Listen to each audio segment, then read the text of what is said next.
Hey there, this video I'm going to show you how to add movement to your movies.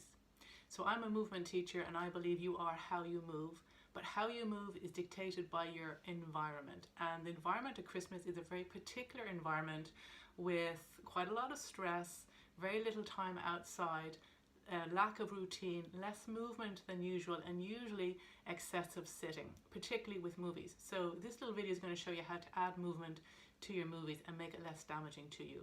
There's nothing wrong with sitting itself, it's just the amount of time we spend sitting and how we sit. So one of the easiest ways to reduce the damage of sitting is to break up how you sit. For example, when the ads come on, don't just fast forward through them, but get up out of your chair and walk around. Just that will break up the damage of sitting.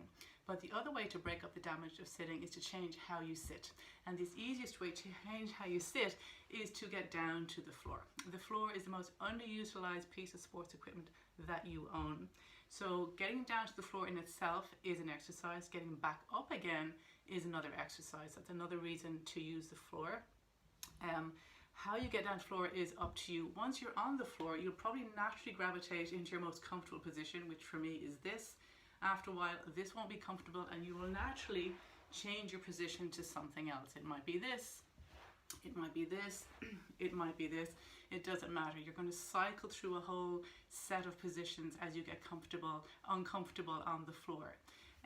You might start off kind of in the perfect yoga position, and then after a while you find you start to slouch. So you could put your arms behind you and then that will get uncomfortable and then you can get out of that. So again, you're cycling through different exercises.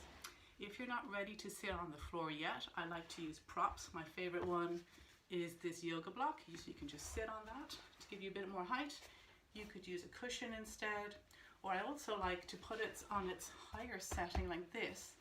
That takes a lot of pressure off your knees, so that's quite nice too. Last week I spoke about my number one favorite prop, and that is this half dome, which you can make yourself by cutting up a regular foam roller. What I like about this is normally when you sit on the floor, after a while you start to slouch, but if you sit on the half dome, you'll see how it tilts this way. I'm not slouching backwards anymore. In fact, I'm doing the opposite, and that allows me to go to neutral pelvis, allows me to sit up really tall, loads of pressure is taken off my neck. So that's a really nice prop to have around.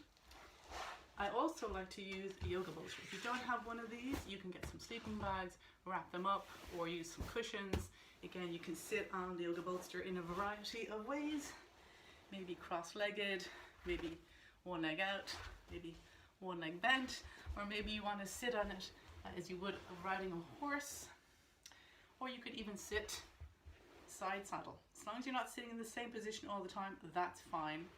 Then when you're using the yoga bolster or your cushion, you could push them up against your sofa, position yourself against it, and just make sure that the backs of your thighs are on the floor, and then you can lean against your sofa. So I haven't used a sofa in about 5 years in the regular sense, but I do use it as a prop. If your backs of your thighs are still not touching the floor, you need to sit up a little bit more so that they are, and then support yourself with the sofa and the bolster behind you. You get a bit of a psoas release as well. Don't just choose this position though, it is the most comfortable. You want a little bit of effort involved. So the best thing is to cycle through a whole selection of seating options. I've got loads more options in my newsletter this week, not just about sitting on the floor, but how to add movement to the whole Advent, pre-Christmas, through Christmas, and maybe even into the new year. So you can sign up with the link in my bio or sign up to my newsletter on my website. I hope that helps. Enjoy your movies.